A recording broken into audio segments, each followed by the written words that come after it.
Oi, gente! Dando continuidade ao capítulo 6, que nós começamos a falar sobre ele na aula passada, hoje a gente vai falar um pouquinho sobre a evolução dos modelos atômicos, tá? Então,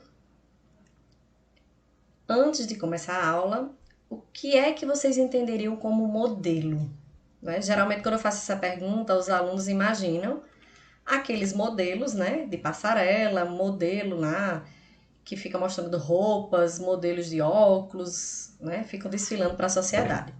Na verdade, isso também, essa galera aí também, elas são modelos, mas na química, né?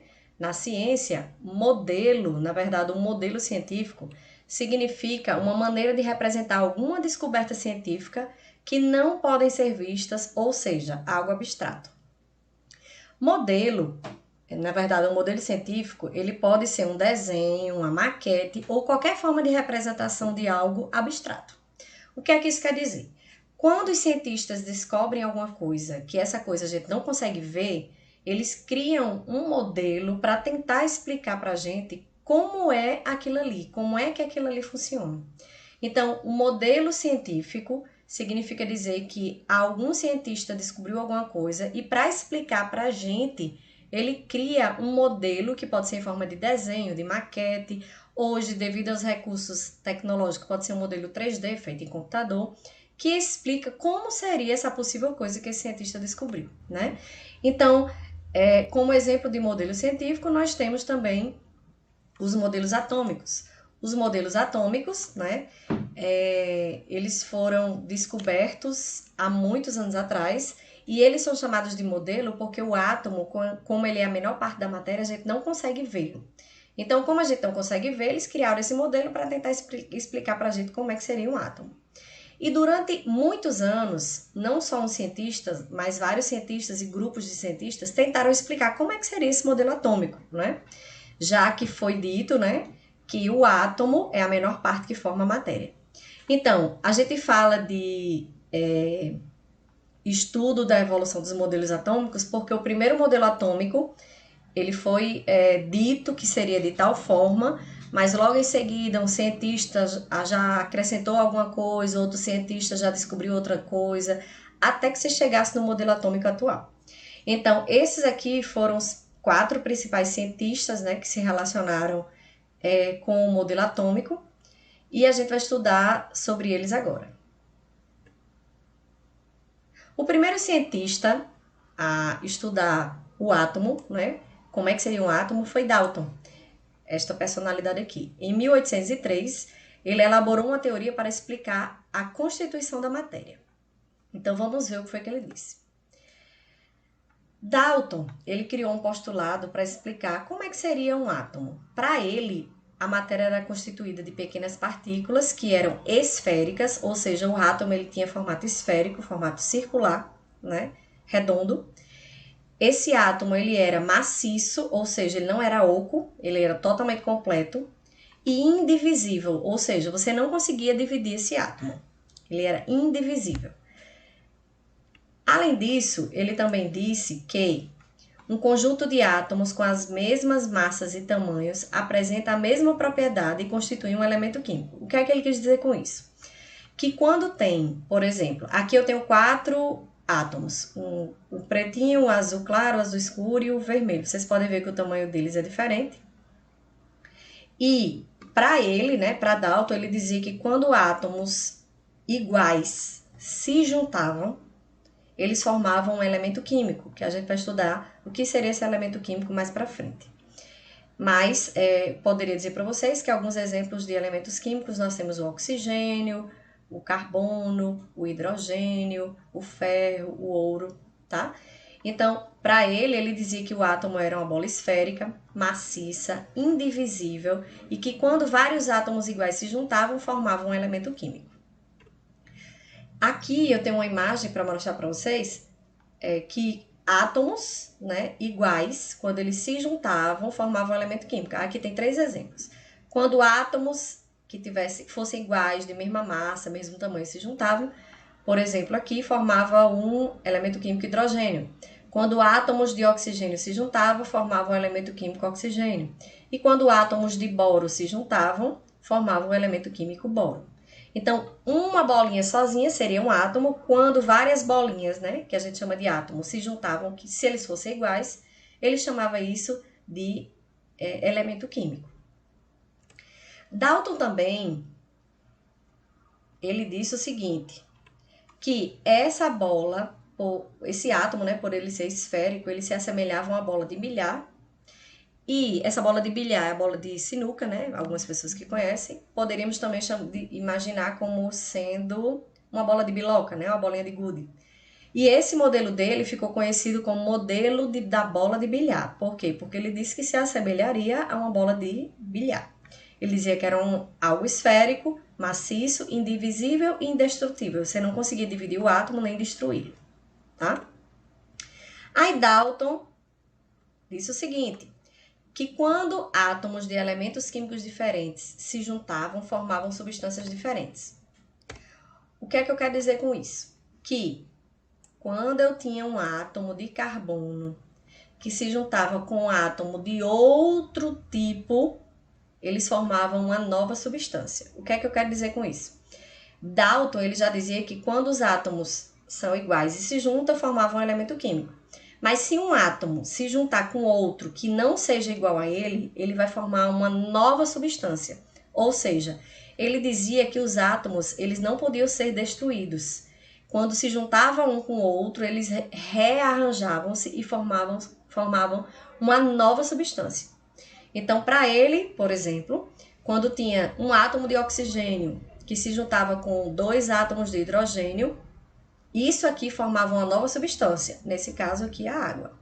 Então, quando havia essa junção, ele dizia que não havia destruição desse átomo, ele estava apenas se juntando com outros átomos e formando uma nova substância. Então, isso era o modelo atômico de Dalton, né? Que para a época foi um sucesso, porque até então dizia-se que a matéria era formada por átomo, mas ninguém tinha dito assim, o átomo é de tal jeito, né? Não imaginava-se como é que seria esse átomo. E ele, através de alguns experimentos que ele fez, ele chegou a essa conclusão, tá? Aí aqui nós temos o resumo do que ele disse, né? Que o átomo ele é esférico, é uma bola maciça, ela não é oca. Quando a gente junta átomos iguais, forma-se um elemento químico, e quando a gente junta átomos diferentes, a gente forma uma nova substância. Ele é indivisível, não pode ser dividido, e é indestrutível, ele não se destrói, tá? Mas, em 1897, outro cientista, Thomson, né?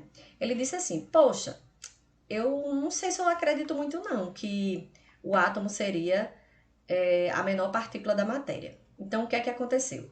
Em 1897, esse cientista aqui, Thomson, ele verificou que tinha algumas coisas que existiam ao redor da gente que eram atraídas. Aí ele disse, se algumas coisas que estão lá paradas são atraídas, né? Existiam até uma observação com pelos de animais, quando alguns animais passavam próximo de alguns tipos de objetos, esses objetos eles eram atraídos. Então, o átomo ele deve ter algum tipo de carga. Nessa mesma época, surgiu o estudo sobre a radiação, sobre a questão da eletricidade. Então, juntou essa questão da atração com a questão do átomo, e Thomson ele chegou à conclusão de que o átomo ele não seria a menor parte da matéria, que dentro do átomo existiam algumas partículas, que ele chamou de partículas subatômicas, que seriam menores do que o átomo. Então, dentro do átomo existiam partes menores do que ele. E ele chegou à conclusão, através de alguns experimentos que ele fez, que o átomo ele tinha algumas cargas que ele chamava de cargas negativas, e ele chamou essas cargas negativas de elétrons. Na descoberta dele, ele dizia que o átomo ele era formado por uma espécie de bola positiva, mas tinha incrustado nessas bolas, em algumas regiões dessas bolas, algumas cargas negativas. E eram essas cargas que faziam com que houvesse essas atrações ou repulsões quando se juntavam alguns tipos de substâncias ou de objetos. Então, Thomson, ele concordou com Dalton em dizer que o átomo é esférico, o átomo é maciço, mas ele dizia que o átomo ele apresentava cargas que o tornava neutro.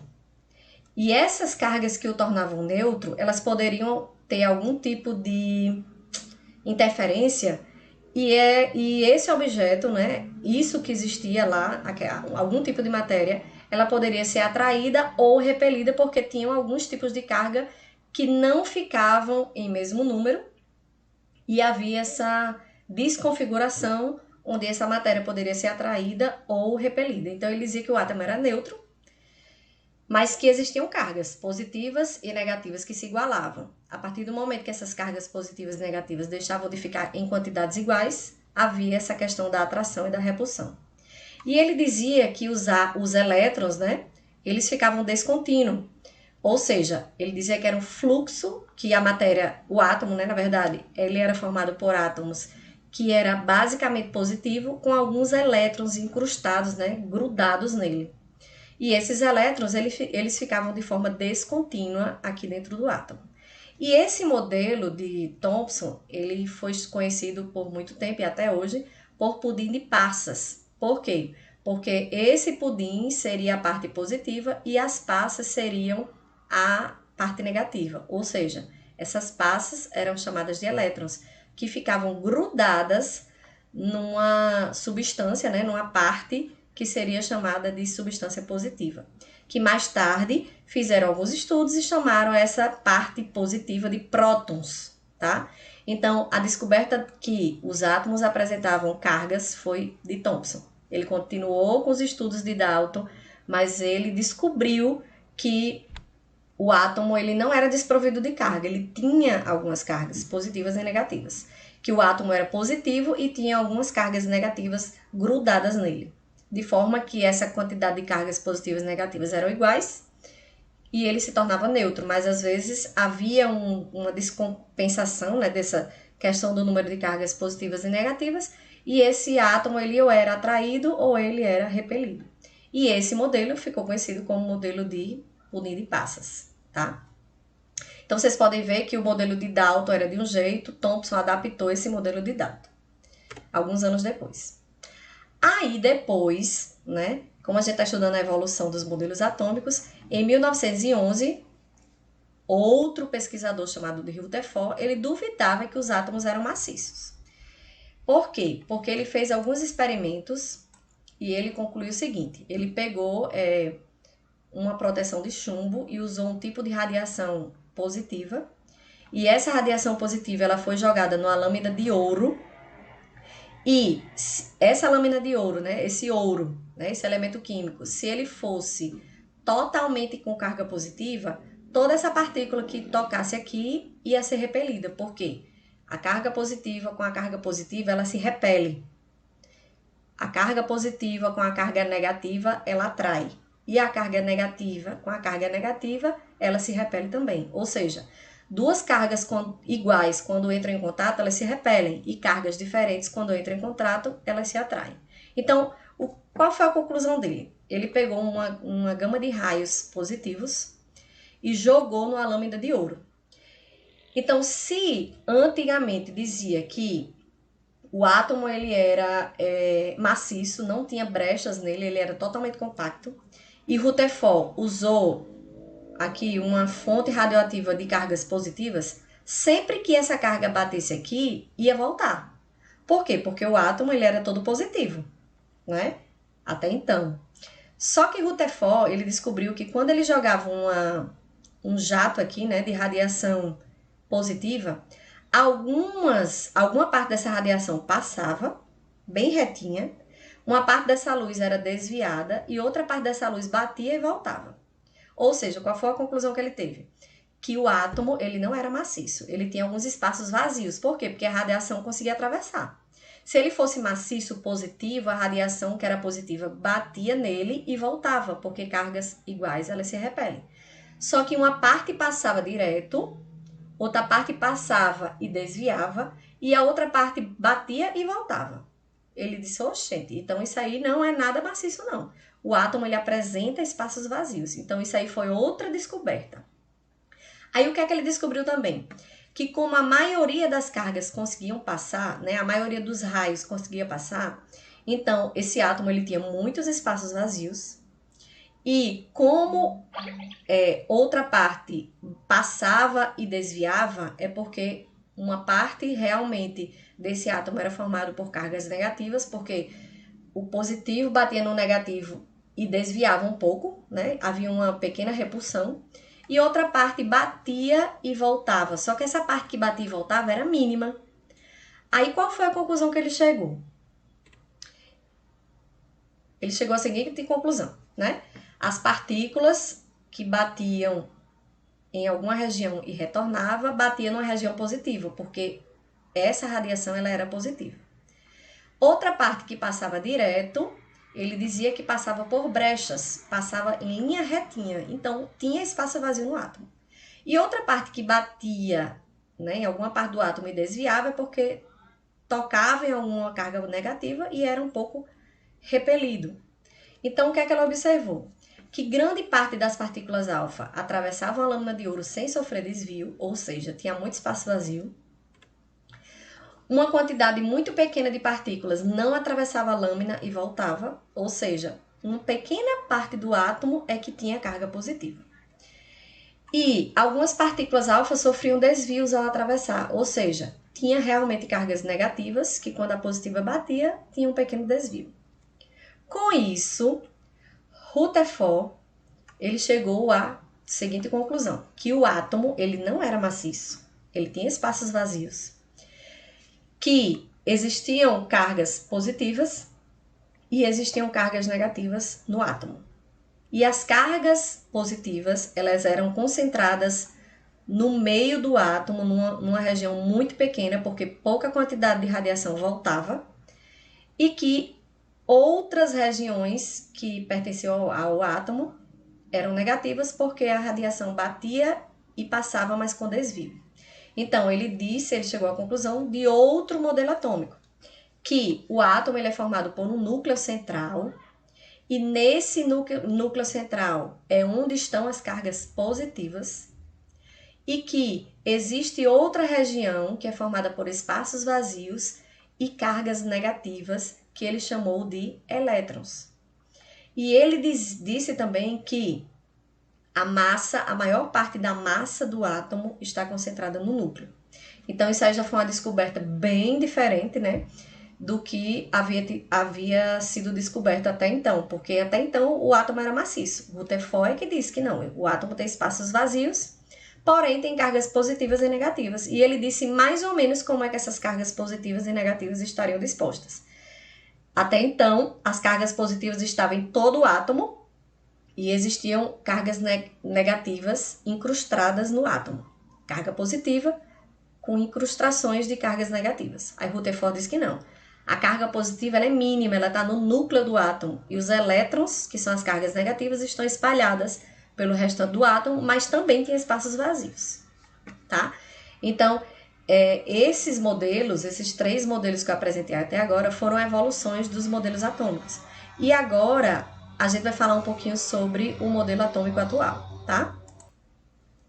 Aí, em 1913, outro cientista chamado Bohr, na verdade Bohr, ele foi aluno de Rutherford, ele aprimorou o modelo atômico que foi dito pelo seu professor. Então, o que é que Bohr ele propôs? Ele baseou-se nos seguintes postulados: que os elétrons eles descrevem órbitas circulares ao redor do núcleo, e eles não ficam descompensados, né, ao redor do núcleo, que é onde estão os prótons, e cada órbita ela tem energia definida. Quanto mais longe do núcleo, maior energia. Quanto mais próximo do núcleo, menor energia. Então, o que é que Bohr fez? Ele pegou o modelo do seu professor e fez uma adaptação, porque Rutherford dizia que os elétrons eles giravam, né, ao redor do núcleo, mas não definiu como é que seria isso. Então, Bohr, que era aluno dele, estudou um pouco mais e aprimorou o modelo do seu professor. Ele disse que os elétrons realmente estão ao redor do núcleo, o núcleo tem carga positiva, os elétrons são cargas negativas que ficam ao redor do núcleo, mas ele disse que esses elétrons eles giram em órbitas numa quantidade definida. Essas órbitas elas se assemelham à órbita dos planetas ao redor do Sol. Ele dizia que cada órbita comportava uma quantidade de elétrons e que esses elétrons giravam sempre nessas órbitas. Então, para ele, o modelo atômico ficou sendo como o núcleo, pequenininho, né, bem menor do que o átomo, a região central do átomo, apresentava cargas positivas. E os elétrons ficavam na eletrosfera, só que girando em órbitas ao redor do núcleo. E o que foi que ele chegou também à conclusão? De que esses elétrons, quando eles giravam ao redor do núcleo, eles poderiam absorver uma quantidade de energia e saltar de uma órbita para outra. E o que é que acontecia? Quando um elétron saltava da órbita dele para outra órbita, né, ele recebia uma quantidade de energia e pulava de uma órbita para outra. Em seguida, quando essa energia era liberada, o átomo retornava para sua casa original, digamos assim. E essa volta do elétron voltando para sua órbita original liberava energia em forma de luz, tá? Então, esse modelo de Bohr diz o seguinte, que quando um elétron absorve certa quantidade de energia, ele salta para uma órbita mais energética, e quando ele retorna para sua órbita natural, ele libera uma energia em forma de luz. Então, isso aqui é um exemplo do que pode acontecer com os fogos. Então, aqui, todo mundo já deve ter visto que existem fogos coloridos, né, no Ano Novo e algum tipo de comemoração.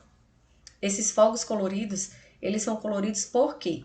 Porque cada fogos de certa cor é feito de um elemento químico. Por exemplo, os fogos que são nesse tom alaranjado são feitos de sódio. Os fogos que são cor esverdeada são feitos de bário. E assim sucessivamente. Aí o que é que acontece? Cada elemento químico, ele tem um tipo de átomo. Lembra que eu falei para vocês que quando átomos são iguais, que se juntam, formam um elemento químico? Então, o elemento químico bário, ele tem um tipo de átomo. O elemento químico sódio é outro tipo de átomo. Ou seja, como eles são átomos diferentes, eles têm quantidades de elétrons diferentes, tamanho diferente, massa diferente. O que é que acontece? Quando eu fabrico fogos e eu quero que esse fogo seja alaranjado, eu vou usar o elemento químico sódio. Então, na hora que eu acendo esse fogos recebe energia, os átomos desse elemento químico, eles vão saltar de uma órbita para outra. E quando eles saltam porque eles recebem energia e retornam para sua órbita original, eles liberam uma certa cor.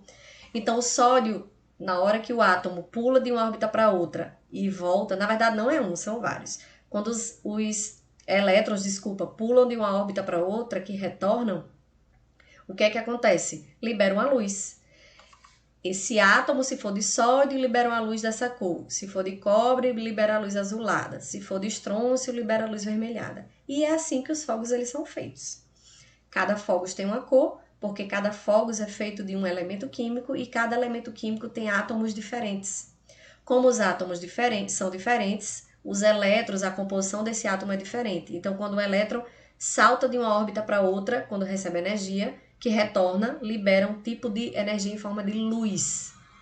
Átomos diferentes liberam energia em forma de luz em cores diferentes. Por isso que existem vários tipos de cores que são liberadas em forma de luz. Então, a luz que existe na nossa casa é questão de elementos químicos que estão sofrendo absorção de energia e os elétrons estão saltando de uma órbita para outra, por isso que a gente vê a luz branca na casa da gente ou amarela, e assim sucessivamente.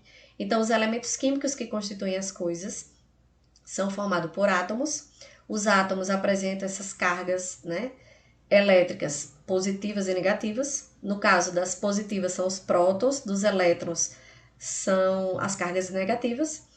E esses elétrons, quando saltam de uma órbita para outra e retornam para sua órbita original, eles liberam energia em forma de luz. Tá? É assim que acontece com os fogos. Tá? Aí, alguns anos depois, um cientista chamado James, ele descobriu uma outra partícula, mas não mudou nada em relação à estrutura do átomo. Ele descobriu que o átomo, além da partícula negativa que fica girando em órbitas ao redor do núcleo, que tem cargas positivas, no núcleo também existe outra partícula, só que ela é desprovida de carga, ela nem é positiva nem é negativa, chamada de nêutron.